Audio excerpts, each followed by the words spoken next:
哇，买个东西这么麻烦，我的天啊！能不能来个投币机啊？我靠！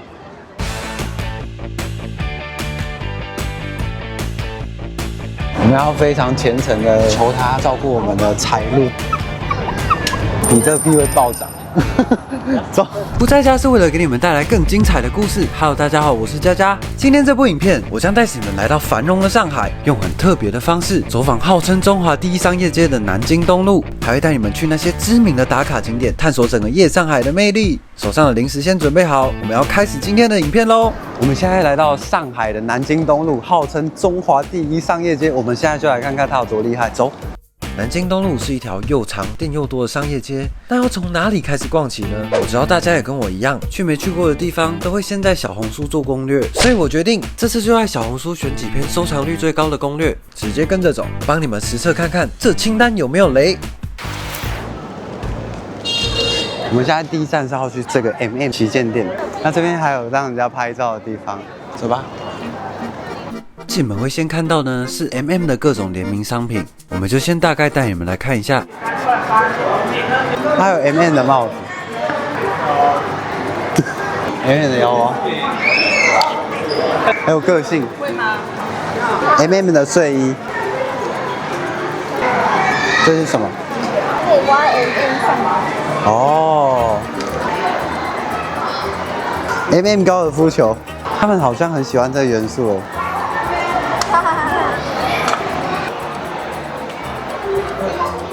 一楼给人的感觉或许是满满的商业气息，但一直到上了2楼，我才惊觉，这根本就是我小时候的天堂啊！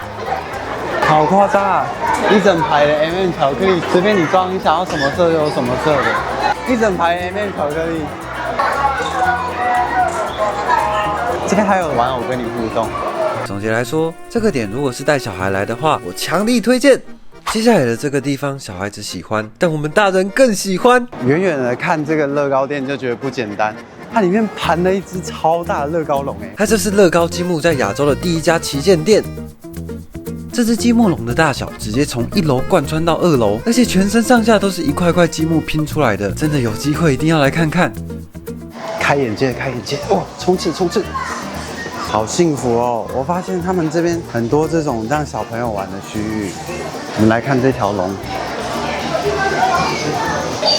好帅啊！在这里你还可以把你的照片打印成乐高的像素画，只要899人民币，很贵，因为我们很穷。这是我们唯一有办法跟他比身高的东方明珠。还有这个马车哎，比比，只有。在乐高店，它卖的东西其实跟我们台湾卖的差不多啊，就是它有那种大型的装置吸引你进来，这个我们台湾没有。我们台湾的乐高店就是乐高店，里面就真的是卖乐高，但他们先做给你看，大大的增加你想要购买的欲望。我们现在离开了小朋友的天堂，接下来我要带你去上海第一食品商店，这也是来南京步行街很重要的一个点。感觉这里就很像是百货公司的感觉，很香啊！它就是把一栋大楼全部做成美食街的感觉，卖食物的百货公司。阿姨的休息室。在这里买零食，它几乎都有提供试吃，我们可以什么都跟他试看看，喜欢再跟他买。好吃。一下对吧？哦，谢谢。好，不用谢，应该的啊。喜欢你要是到台湾去，你再过来买，好带回去的。好好。很好吃。真香。如果需要买零食、伴手礼，那这个点我蛮推荐的，因为我们台湾没有这种整栋百货，都是卖食物的店，所以我很推荐可以进来看看。我们接下来要去他们这边非常有名的一个衣装百货，女生的天堂。我感觉这边是蛮好拍的。走进在巷子里左手边的百货，从这个粉色的楼梯下去就到 WM 啦。听说是上海年轻人最喜欢买衣服的地方哦。这边很多这种小子，你很喜欢是不是？这 WM 它是比较卖偏韩系的衣服，他们上海的年轻人如果想要穿韩系的衣服，就会来 WM 买。对，那边很特别。像这一顶帽子，你觉得在台湾会卖多少400-500。400-500，这是79块，是差不多300多。350。说实话，我感觉这边逛起来就像我们台湾的50%，也没有比较便宜，能上榜应该是博主收广告费了。我没有很推荐过来逛。我要说，就算你们现在看的影片，或是你们有去小红书查攻略，你们都还是要先把标签插好，因为这间真的太大了。我们也是有事先做攻略，但是我们找每一个点都花了好多时间，所以你要先把标签插好，然后用高德地图直接导航带你到，这样是最有效率的。因为上海的天气真的太热了，我们就在路上随便找了一家冰店来吃看看。现在我来开箱的，这是号称健康又好吃的八风坚果。咸咸甜甜的，很赞，不错，这个也可以买。八风坚果，这是他们的警察车呢，好可爱哦！太空舱警察局。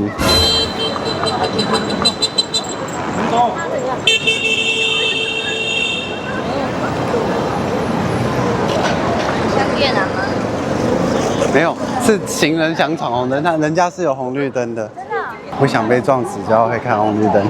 我来这边最大的感触就是，不是只有台湾这么热啊，我们来到上海还是这么热，而且它上海那个湿湿黏黏的感觉完全不输台湾哦，闷都闷死了，天啊！我们下一站呢，就是要去 MINISO 的全球总店。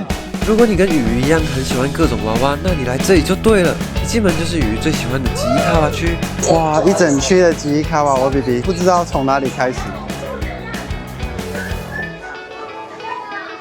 这里面有好几层楼，从玩具、玩偶到日常用品都有，真的非常好逛。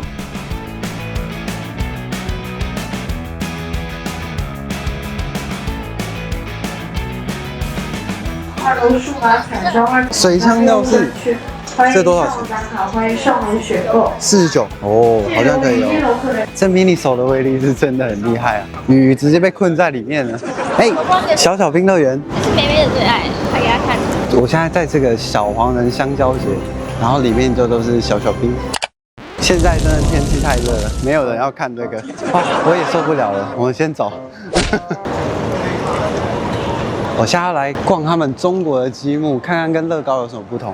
哦，这 slogan 看起来是很有自信哦。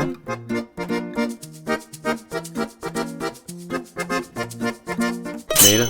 真的没了，不知道他们对积木是有什么误会，在这里更多的是一些公仔啊、其他玩具什么的，但我看着还是蛮多的呢。我猜应该是为了迎合市场所做出的调整吧。不说这里是积木店，鱼可能还以为这是另一家比较喜花的 MINISO 嘞。不推。如果你是动漫迷或对二次元有兴趣，那你一定会喜欢这家。听说很多稀有的宝物都能在这里找到。这家 ZX 串具馆就是所有卖二次元的东西都会展在这里，我们现在就进去看看。但因为这部分我真的不是很懂，所以我也只能稍微带你们看一下。它里面也是有好几层楼，基本上每个角落都有不同的主题。除了公仔以外，还有卖一些周边商品。有兴趣的朋友应该是可以逛得蛮爽的哦。它的地下一楼都是娃娃机机台，这里的娃娃机会跟我们台湾有什么不同呢？他们这边连夹娃娃机都是扫码的哦，超酷！我觉得像这样子连夹娃娃机都扫码，真的会让人冲动消费。在台湾我们都投钱嘛，你至少知道自己投了多少钱，但这个扫码完全没感觉。这边的爪子真的超美丽的，超坑！这边的扭蛋有不一样吗？差不多一样。都是日本进的。哦，25块一扭，100块。我们台湾不是120，就是150块，就2块。上海的扭蛋跟我们是一样，但他们夹娃娃机贵很多。来上海一定要逛这个大白兔。如果问起上海的伴手礼，大白兔奶糖绝对是首选。这个品牌从1959年的上海街头起家，由标志性的薄米纸包着香浓的奶糖，那甜甜的滋味是好几代上海人的童年回忆。我买回台湾分朋友，他们都超喜欢，所以大白兔我超级推。前面就是新世纪大丸百货，有一个非常有名的旋转楼梯就在里面，我们去看看。这个大丸百货里面的这个旋转楼梯就是它最大的看点。这手扶梯是会旋转的，我感觉这应该是南京东路最大的百货公司。然后它最有名的当然就是它的旋转楼梯，那它剩下的东西就是一个普通的百货公司，我看完了也没有什么特别的。来跟旋转手扶梯拍个照就行了。哦，对了，前一阵子很红的拉布布泡泡玛特也在这一区。那排队的跟我说最快要等半小时，开玩笑，在这么热的上海真的是疯了。这里整条南京东路就都是满满的百货公司啊，然后卖衣服的啊，卖玩具的啊，卖鞋子的啊，真的是把各大龙头聚集在一条街就会长这样。而且我有发现他们很懂得用浮夸的摆饰来吸引客人，像是安踏就用像魔法阵般的展示柜来吸引你进去看鞋子，也太帅了吧！好好看一下。就觉得是我看过最屌的鞋架了，没有之一。而一般人不会有兴趣的银楼，用一条壮观的中国龙来拉近与你的距离。最让我感到意外又佩服的是，他们的街道真的超级干净。他们这边不错哦，到处都有垃圾桶，所以他们这边的街道其实很干净啊，没什么垃圾哈。中华第一商业街，名不虚传啊。午餐我们选择的是网络上很多人推荐的来来小笼。来这边是一定要吃一下蟹黄的，蟹粉，哎呦蟹粉，上海人在吃的蟹黄小笼包。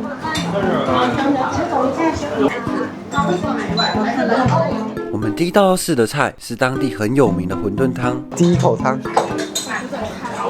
太夸张了，太浮夸了，太浮夸，太浮夸。我要试试看。太热了，我不能。不痛。哇，怎么办？我好像感受不出厉害在哪里。他们馄饨的皮跟我们比起来会比较厚一点，我个人是没有很喜欢。哦，很大哦。有啊，这个有啊，很嫩，而且很香，很好吃。哦，来了来了。这个要怎么吃？就是你要在上面咬一个口。然后它就会，哦，没有哦，黄就流出来，它里面都是螃蟹的肉跟蟹黄，非常鲜，非常的好吃。这家来来小笼整体来说也还不错，推荐有来南京东路这附近可以来吃看看。接下来的行程就是要带大家近距离的去观看东方明珠与陆家嘴3件套啦。这边我会建议选择搭地铁，我们从南京东路站搭乘地铁2号线，只要1站就会到陆家嘴站了。只要进来地铁站就要过安检，还蛮不习惯的，会不会是人家要防像我们遇到郑捷那种事情？也是有可能保护他们的居民。不然他们人这么多，要是出事了，哇，那乱起来真是压都压不住。地铁说实话还蛮干净的，而且很通风，也没什么异味，很棒。我们现在到了3件套的那个陆家嘴了。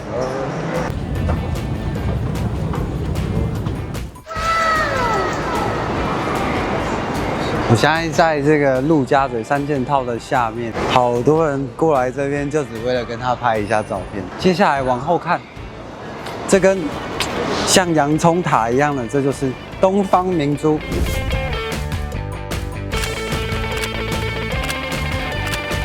陆家嘴3件套要怎么拍最厉害？我现在就带你们去。这是真的麦当劳吗？它怎么叫麦岛？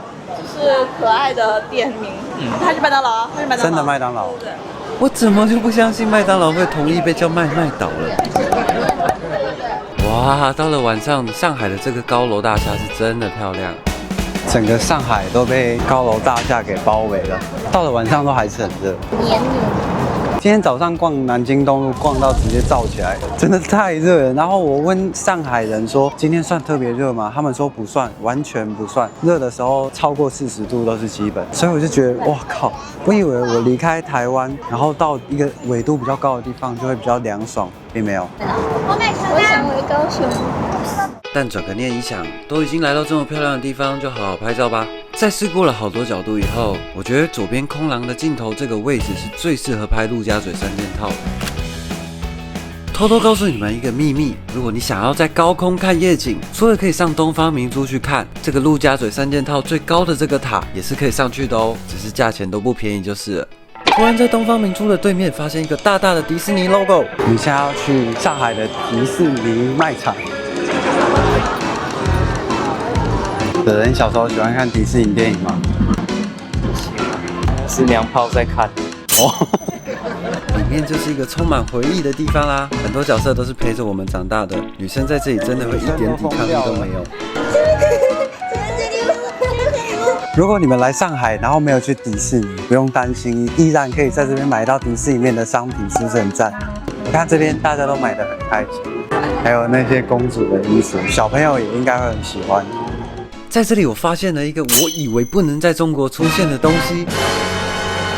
我还以为在中国看不到小熊维尼，看来是我误会了。你看，这就是小熊维尼啊，小熊维尼啊！看来那些说中国不会有小熊维尼的人，应该是没有来过中国啦。到处都是小熊维尼啊！这只是用玫瑰花做的米老鼠，它全身都是用玫瑰花做的哦。这里真的是卖太多可爱的东西了，让没有去迪士尼的人也可以在这里过个瘾。推荐指数100分，送你。谢谢。哇，感谢迪士尼，让我又安全的度过一个美好的情人节。我们现在要去坐双层巴士，对不对？没错。赶快，走。我们要马上出发。我发现我拍超多东方明珠的，这是我们离东方明珠最近的一次。你看，就是这视角，我在越南也是这样子拍那个佛像，现在也是这样拍东方明珠。你看，德，娘炮，是他吗？不用加脚手，不用联系，因为100。对，这个换。从前面上啊！我们现在上的那个是观光双层巴士啊，我们搭的是最后一班，它是夜景观光线，所以它不会再绕一圈了，它就只会最后到外滩停下来。我现在的感觉是有点像在搭公车哦，250块的公车，然后经过哪里，他会稍微跟你解说一下这样。联航于7:18年，抵达82年出现。这双层巴士我是不推的，原本以为是香港那种露天的双层巴士，结果是这种整个屋顶被包起来的，而且窗户也没有擦得很干净。哎，就算是我去帮你们踩雷了吧。哇，回到这超热的世界哇！上海还是非常国际化的，晚上走在这外滩，一整个就很洋气的感觉。哇，这边还有一个超大型的饮料转台，任君挑选。无法使用。这是我未开通芝麻信用卡，请先在支付宝我的芝麻信用中开，然后授权手机码。我怎么会收得到啊？是在台湾呢？算了。哇，买个东西这么麻烦，我的天啊！哇，能不能来个投币机啊？我靠，这个对外国人来说真的很不友善，真的。其实不只是这饮料机，后面我们还发现很多只要是跟提供无人服务有关的，都会需要身份认证，所以建议在出发前至少要把支付宝、美团还有微信的身份认证都完成。你知道华尔街有华尔街金牛，上海呢，作为中国的金融中心，他们也有他们的上海金牛。我们来看一下，这比我想象中还大只哦。华尔街的金牛呢，头是偏左边；上海的金牛头是偏右边。有没有？就是这个感觉。然后呢，要发财不是摸它的牛角，我们要摸它的牛蛋蛋。我们要非常虔诚的求他们要照顾我们的财路。比特币会暴涨。可以看到非常洋气一整排的，不太像中式建筑的建筑，就是因为上海它作为一个国际金融中心，它有经过租赁时期，不管是英国还是法国，都有在租赁时期留下来的建筑，所以你可以看到他们这个建筑风格是非常欧式的。我觉得外滩这一带真的要晚上再过来看，我们中午过来的时候真的是热一个，大家都头昏脑胀，然后心情都被搞得很差。真的不要小看上海的温度，它真的会比台湾还热。他们这边很特别哦，在这种漂亮的景点都会有那种专业的摄影师，然后背着相机跟平板，现场拍、现场拍修，然后可能算你个几十块这样子。有些人如果你的男朋友比较不会拍照，那你就找那种，你就可以在上海留下一个印象深刻的回忆吧。你帮我拍是没有收钱的哦，我没有钱给你。好。这座城市是真的很急，然后很拥挤，有一种没有放松下来的感觉。冷静，完了，连你整部都在第10。我们晚餐吃的也是在小红书上面被疯狂吹捧的李百蟹，在东方明珠前面吃一餐，哇！来，不懂事的弟弟要来第一口，很香哎。